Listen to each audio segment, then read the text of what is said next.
दोस्तों शुरू हो चुका है भारत बनाम इंग्लैंड के बीच में एडबास्टन के मैदान पर दूसरा टेस्ट मुकाबला। दोस्तों शुभमन गिल व बेन स्टोक्स टॉस के लिए आए और टॉस जीता बेन स्टोक्स ने पिच को मद्देनजर रखते हुए उन्होंने गेंदबाजी को चुना। ये रही भारतीय टीम की प्लेइंग 11 और ये रही इंग्लैंड की प्लेइंग 11। दोस्तों पहले बल्लेबाजी करने उतरे भारत के सलामी बल्लेबाज केएल राहुल और उनके साथ यशस्वी जायसवाल। दोनों के बीच में अगर साझेदारी की बात करें तो एक तरफा रन बना रहे थे यशस्वी जायसवाल, दूसरी तरफ से राहुल का बल्ला शान था और उतरे में ही वोक्स ने उन्हें इनसाइड एज के चलते इस तरीके से क्लीन बोल्ड कर दिया, जिसके चलते राहुल इस मुकाबले में मात्र 2 रन बनाकर आउट हुए। उनके बाद आए करुण नैर एक अच्छी पारी खेल रहे थे, तभी इस तरीके से टॉप एज दे बैठे बाउंसर गेंद पर और स्लिप में कैच आउट हुए। 31 रन बनाकर कार्ड्स की गेंद पर करुण नैर इस मुकाबले में अर्धशतक भी नहीं बना पाए। 2 विकेट जाने के बाद शुभमन गिल कप्तान आए, उनका अच्छा साथ दे रहे थे यशस्वी जायसवाल, जिन्होंने बेहतरीन बल्लेबाजी की। दोस्तों शुभमन गिल और जायसवाल के बीच में साझेदारी हो रही थी, अर्धशतक लगाकर शतक की तरफ बढ़ रहे थे यशस्वी जायसवाल। तभी बाहर जाती हुई गेंद पर स्टोक्स की एज दे बैठे जायसवाल और कैच आउट हुए। दोस्तों दमदार सेलिब्रेशन किया बेन स्टोक्स ने, क्योंकि जायसवाल अपने शतक से जो चूक गए। 87 रनों की एक लाजवाब शानदार जानदार पारी खेली जायसवाल ने। दोस्तों उनके बाद आए पंत और उनका साथ दे रहे थे शुभमन गिल। 200 रन पर 3 विकेट गिर चुके हैं भारतीय टीम के। गिल और पंत अभी भी काफी अच्छी बल्लेबाजी कर रहे थे, लेकिन अब भारत के इस उभरते सितारों को 10 में से कितने नंबर दें? दोस्तों भारत बनाम इंग्लैंड के बीच में पहले टेस्ट मुकाबले का 5वां अंतिम दिन हो चुका है शुरू। तो बता दें आपको पूरी हाईलाइट की अगर हम बात करें तो 5वें दिन इंग्लैंड को लगाने थे 370 रन। जी हां दोस्तों, भारतीय टीम ने इंग्लैंड को मुकाबला जीतने के लिए 370 रन लगाने थे और 20 रन तक तो बिना विकेट खोए चौथा दिन इंग्लैंड ने समाप्त कर दिया। दोस्तों अब 5वें दिन की सुबह जैक क्रॉली और उनके साथ बेन डकेट वापस से बल्लेबाजी करने आए और इन दोनों ने इस दिन के सुबह से ही काफी लाजवाब शानदार व जानदार बल्लेबाजी की। दोस्तों बेन डकेट पहले बल्लेबाज थे इंग्लैंड के, जिन्होंने दिन के सुबह ही अपना अर्धशतक पूरा कर लिया। इस मुकाबले में काफी लाजवाब बल्लेबाजी की बेन डकेट ने। दोस्तों इनका शानदार साथ दिया दूसरे सलामी बल्लेबाज जैक क्रॉली ने। दोस्तों दोनों ने मिलकर 120 रनों की शतकीय साझेदारी निभाई पहली विकेट के लिए, जिसके चलते मुकाबला इंग्लैंड के लिए एक तरफा हो गया, क्योंकि जीत के लिए सिर्फ 250 रन चाहिए थे। दोस्तों आप सभी को बता दें इंग्लैंड के बल्लेबाजों ने शुरुआत इतनी शानदार दिलाई कि इंग्लैंड के लिए आगे की जीत के रास्ते काफी आसान हुए। बुमराह से लेकर भारत का कोई भी गेंदबाज एक विकेट तक नहीं निकाल पाया। दोस्तों अगर आप भी ऋषभ पंत को एक अच्छा खिलाड़ी मानते हैं, दोस्तों एक और बार आया मैदान पर ऋषभ पंत और केएल राहुल का तूफान। दोस्तों आज भारत बनाम इंग्लैंड के बीच में पहले टेस्ट मुकाबले का 14वां दिन बेहद ही रोमांचक रहा। दोस्तों आप सभी को बता दें तीसरे दिन भारतीय टीम की दूसरी इनिंग की बल्लेबाजी थी। 90 रन पर 2 विकेट गिर चुके थे भारतीय टीम के। केएल राहुल बल्लेबाजी कर रहे थे, शुभमन गिल के साथ 56 रनों की लीड थी। ऐसे में गिल वापस से आए राहुल का साथ देने के लिए, लेकिन आते ही गिल दिन के शुरुआत में ही 8 रन बनाकर बोल्ड हुए। कार्ड्स की अंदर आती हुई गेंद पर चौथे दिन की सुबह कप्तान गिल 8 रन बनाकर आउट हुए। दोस्तों लेकिन इस चोट को भरा केएल राहुल और ऋषभ पंत की बल्लेबाजी ने। दोस्तों इन दोनों ने मिलकर काफी लाजवाब शानदार जानदार बल्लेबाजी की और 217 गेंदों पर केएल राहुल ने इस मुकाबले में बेहतरीन शतक पूरा कर लिया। जी हां दोस्तों, कमाल लाजवाब राहुल ने 14 चौके लगाकर इस मुकाबले में एक लाजवाब शतक को अंजाम दिया और इनकी बल्लेबाजी बरकरार रही थी। दोस्तों लेकिन इनका शानदार साथ दिया विकेट कीपर बल्लेबाज भारत के ऋषभ पंत ने। दोस्तों पंत ने भी काफी ताबड़तोड़ जानदार शानदार बल्लेबाजी की और इस मुकाबले में देखते ही देखते ऋषभ पंत ने भी अपना शतक पूरा कर लिया। दोस्तों ऋषभ पंत ने अंत तक 118 रनों की पारी खेली, तब जाकर वो शुएब बशीर की गेंद पर जैक क्रॉली को कैच देकर आउट हुए। आउट होने से पहले पंत ने इस तरीके से 118 रन लगाए 140 गेंदों में और पंत आउट हुए। 290 रन पर 4 विकेट गिर गए भारतीय टीम के। 300 रन से आगे है लीड में अब इंग्लैंड से भारतीय टीम और राहुल अभी भी शतक लगाकर अटूट बल्लेबाजी कर रहे हैं। लेकिन आप पंत के शतक को और राहुल के शतक को 10 में से कितने नंबर देंगे? दोस्तों जसप्रीत बुमराह की गेंदबाजी वापस से काम में आई भारतीय टीम के लिए इंग्लैंड के खिलाफ पहले टेस्ट मुकाबले के तीसरे दिन। जी हां दोस्तों, आज भारत बनाम इंग्लैंड के बीच में पहले टेस्ट मुकाबले का तीसरा दिन भी रोमांचक तरीके से शुरू हुआ। लेकिन बात करें दूसरे दिन की, तो दूसरे दिन खेल इंग्लैंड के पाले में जाकर गिर गया था, क्योंकि इंग्लैंड ने अपनी दूसरी इनिंग में 209 रन बनाए थे, सिर्फ 3 विकेट खोकर। ओली पोप शतक लगाकर बल्लेबाजी कर रहे थे और उनके साथ बेहतरीन बल्लेबाजी कर रहे थे जैक क्रॉली। ऐसे में तीसरे दिन भी इन दोनों ने शुरुआत तो अच्छी दिलाई, लेकिन ओली पोप जो कि शतक लगाकर अच्छी बल्लेबाजी कर रहे थे, वो बाहर जाती हुई इस गेंद पर प्रसिद्ध कृष्णा की एज से बैठे और कैच आउट हुए। ऋषभ पंत के हाथों बड़ी विकेट मिली दिन के सुबह। ओली पोप 106 रन बनाकर शतक लगाकर आउट हुए। दोस्तों उनके पास स्टोक्स आए, बेन स्टोक्स मैदान पर आए कप्तान, लेकिन इस बाहर जाती हुई गेंद पर सिराज की एज से बैठे स्टोक्स और पंत ने शानदार कैच को लपक लिया, जिसके चलते स्टोक्स इस मुकाबले में आउट हुए। मात्र 20 रन बनाकर बड़ा झटका लगा इंग्लैंड को। दोस्तों लेकिन उसके बाद हैरी ब्रूक के साथ अच्छी बल्लेबाजी कर रहे थे जैमी स्मिथ। दोनों के बीच में शतकीय साझेदारी भी हो चुकी थी, तब जाकर जैमी स्मिथ प्रसिद्ध कृष्णा की इस गेंद पर बाउंड्री पर जाडेजा को कैच दे बैठे। जैमी स्मिथ 40 रन बनाकर आउट हुए। दोस्तों उसके बाद अच्छी बल्लेबाजी कर रहे थे हैरी ब्रूक और 99 रन पर पहुंच चुके थे, लेकिन तभी हुई उनसे बड़ी गलती। दोस्तों इस तरीके से प्रसिद्ध कृष्णा की गेंद पर टॉप एज से बैठे और सीधे शार्दुल ठाकुर के हाथों में मार बैठे गेंद, मात्र 1 रन दूर अपने शतक से हुए आउट। 99 रन बनाकर हैरी ब्रूक इस मुकाबले में हुए आउट।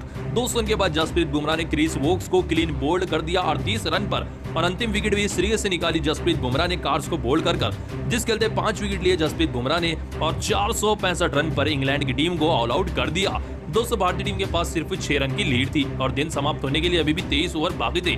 दोस्तों वापस से यशस्वी जायसवाल और केएल राहुल आए, लेकिन इस बार स्टोक्स की इस गेंद पर आते ही एज देकर कैच आउट हुए जायसवाल और 4 रन बनाकर आउट हुए। 200 इनके बाद साई सुदर्शन आए तीसरे नंबर पर। इन्होंने 30 रनों की पारी खेली और इनका साथ दे रहे थे कमाल लाजवाब राहुल, लेकिन तभी दिन के अंत में साई सुदर्शन से भी गलती।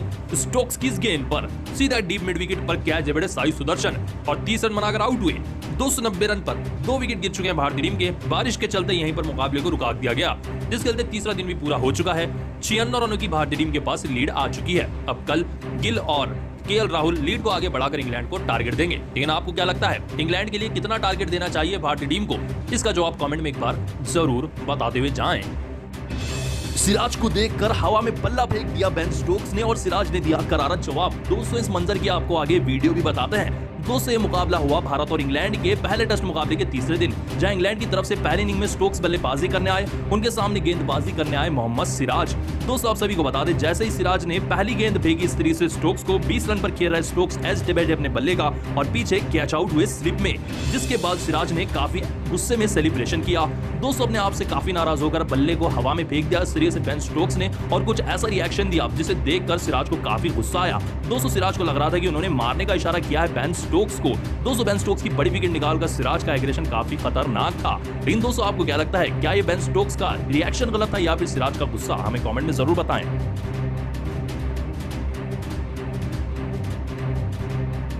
दोस्तों जसप्रीत बुमराह की गेंदबाजी हुई हावी इंग्लैंड के ऊपर। जी हां दोस्तों, आज भारत बनाम इंग्लैंड के बीच में पहले टेस्ट मुकाबले का दूसरा दिन भी समाप्त हुआ, जहां दूसरे दिन शुभमन गिल का शतक, ऋषभ पंत का शतक भी देखने को मिला।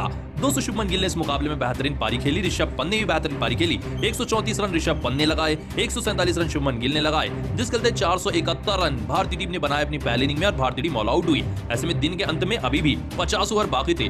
जसप्रीत बुमराह गेंदबाजी करने आए इंग्लैंड की पहली इनिंग के सामने। दोस्तों आते ही सलामी बल्लेबाज क्रॉली आउट हुए 4 रन बनाकर बुमराह की बाहर जाती हुई गेंद पर। 213 रन पर ही पहला झटका लगा इंग्लैंड की टीम को, लेकिन उसके बाद बेन डकेट व ओली पोप ने शानदार बल्लेबाजी की। दोनों के बीच में एक बेहतरीन साझेदारी हुई। डकेट ने अपना अर्धशतक पूरा कर लिया, लेकिन उसके ठीक बाद 62 रन बनाकर डकेट बुमराह की संदराती हुई गेंद को पढ़ नहीं पाए और क्लीन बोल्ड हुए। एक बड़ी साझेदारी को जसप्रीत बुमराह की गेंदबाजी ने तोड़ दिया। 262 रन बनाकर डकेट आउट हुए। 200 डकेट की विकेट जाने के बावजूद भी इंग्लैंड की टीम बिखरी नहीं। मैदान पर ओली पोप आए जो कि काफी अच्छी बल्लेबाज है, उनके साथ रूट आए। 200 ओली पोप ने अच्छा अर्धशतक लगाया, लेकिन इस अर्धशतक को उन्होंने शतक में बदला। जी हां दोस्तों, इसी चौके को लगाकर ओली पोप तीसरे नंबर के बल्लेबाज इंग्लैंड के शानदार कॉट शॉट लगाकर अपना शतक पूरा कर लिया। दोस्तों ये इस टेस्ट मुकाबले के चौथे बल्लेबाज बने जिन्होंने शतक लगाया हो। दोस्तों उनका बेहतरीन साथ दे रहे थे जो रूट। दोनों के बीच में 100 रनों की शतकीय साझेदारी भी हुई थी। फिर आए वापस से बुमराह और आते ही रूट इस तरीके से एस डेविड बुमराह की गेंद पर और करुण नायर ने कैच को पकड़ा। जो रूट 28 रन बनाकर आउट हुए। दोस्तों 200 रन पर 3 विकेट गिर चुके इंग्लैंड के। हैरी ब्रूक और ओली पोप शतक लगाकर बल्लेबाजी कर रहे हैं। भारत की तरफ से जसप्रीत बुमराह ही है जिन्होंने विकेट निकाली है। 3 विकेट बुमराह ने निकाली है। भारत को कोई बल्लेबाज विकेट निकालने में सक्षम नहीं हो पाया है। 260 रनों से इंग्लैंड की टीम पीछे है, लेकिन अब बुमराह की गेंदबाजी को 10 में से दोस्तों ऋषभ पंत ने की खतरनाक बल्लेबाजी और उनका बेहतरीन साथ दिया शुभमन गिल ने और दोनों ने मिलकर इंग्लैंड की सरजमीन पर रचा इतिहास। लेकिन अगर आप भी भारतीय टीम को एक अच्छी टीम मानता है तो वीडियो को 100 लाइक जरूर करें। दोस्तों आज भारत बनाम इंग्लैंड के पहले टेस्ट मुकाबले का दूसरा दिन लीड्स के मैदान पर शुरू हुआ, लेकिन आपको पहले दिन की पहले बात बताते हैं क्या हुआ। पहले दिन टॉस जीता भारतीय टीम ने पहले बल्लेबाजी करते हुए इस मुकाबले में जायसवाल ने 101 रनों का शतक लगाया व गिल ने 127 रन लगाए और 65 रन पंत ने लगाए थे, जिस चलते 326 रन पर बिना कोई विकेट गंवाए भारतीय टीम ने पहला दिन समाप्त किया। ऐसे में दूसरे दिन वापस से ऋषभ पंत अपने 65 रनों की पारी को आगे बढ़ाते हुए बल्लेबाजी करते हुए चले गए और देखते ही देखते इन्होंने अपना बेहतरीन शतक पूरा किया 145 गेंदों में। दोस्तों आप सभी को बता दें उनका शानदार साथ दे रहे थे मैदान पर और कोई नहीं, ऋषभ पंत। दोस्तों शुभमन गिल अच्छी बल्लेबाजी कर रहे थे, तब जाकर शुभमन गिल भी इस तरीके से 147 रन बनाकर टॉप एज बैठे बशीर अहमद की गेंद पर और सीधा कैच आउट हुए। लेकिन कप्तानी पारी खेलकर गिल साहब आउट हुए। 147 रन इन्होंने बनाए 220 गेंदों में। दोस्तों इनकी शानदार पारी समाप्त हुई। दोस्तों उसके बावजूद भी ऋषभ पंत ने क्रीज नहीं छोड़ी, काफी अच्छी बल्लेबाजी की। दोस्तों इनका साथ देने आए करुण नायर, लेकिन पंत ने जो शतक लगाया था उसको आगे नहीं बढ़ा पाए करुण नायर। मात्र 0 रन बनाकर स्टोक्स की इस गेंद पर सीधा पोप को कैच दे बैठे। 450 रन पर 5 विकेट गिर चुके हैं भारतीय टीम। दोस्तों उसके बावजूद भी ऋषभ पंत काफी अच्छी बल्लेबाजी कर रहे थे, लेकिन तब जाकर 134 रन पर इस सीरीज से वो एलबीडब्ल्यू आउट हुए। दोस्तों ये गेंद और किसी की नहीं, जॉश टंग की थी, लेकिन एक शानदार पारी खेली पंत ने। इस मुकाबले में उन्होंने 134 रन लगाए, 6 छक्के व 12 चौके लगाए। दोस्तों उनके बाद टेलेंडर आए जैसे कि शार्दुल ठाकुर। दोस्तों आप सभी को बताते हैं, आते ही शार्दुल ठाकुर आए बड़े सीरीज से स्टोक्स की गेंद पर, जिस गलती 1 रन बनाकर शार्दुल ठाकुर आउट हुए। दोस्तों उनके बाद आते ही बुमराह भी इस सीरीज से 0 रन पर आउट हुए। दोस्तों उनके बाद अकेले बल्लेबाज से सर जडेजा, लेकिन वो भी इस सीरीज से टांग की गेंद पर बोल्ड हुए, जिस गलते जडेजा भी 11 रन बनाकर आउट हुए। दोस्तों अंत में प्रसिद्ध कृष्णा 1 रन बनाकर स्टोक्स की गेंद पर आउट हुए, जिसके चलते 471 रन पर भारतीय टीम ऑल आउट हुई। जी हां दोस्तों, पहले इनिंग में भारतीय टीम ने 471 रन बनाए हैं, जिसमें जायसवाल ने 101 रन, शुभमन गिल ने 147 रन व पंत ने 134 रनों की सर्वाधिक पारी खेली। लेकिन आप भारत की बल्लेबाजी को 10 में से कितने नंबर देंगे, कमेंट बताएं। पहले टेस्ट मुकाबले का पहला दिन काफी रोमांचक रहा, जहां शुभमन गिल ने लगाया शतक और यशस्वी जायसवाल ने अपनी बल्लेबाजी से किया धमाका और अंत में ऋषभ पंत ने निभाया बेहतरीन कैमियो। दोस्तों बताते हैं आपको पूरी हाईलाइट बॉल बाय बॉल, लेकिन अगर आप भी जायसवाल और शुभमन गिल को अच्छे खिलाड़ी मानते हैं तो वीडियो को 100 लाइक जरूर करें।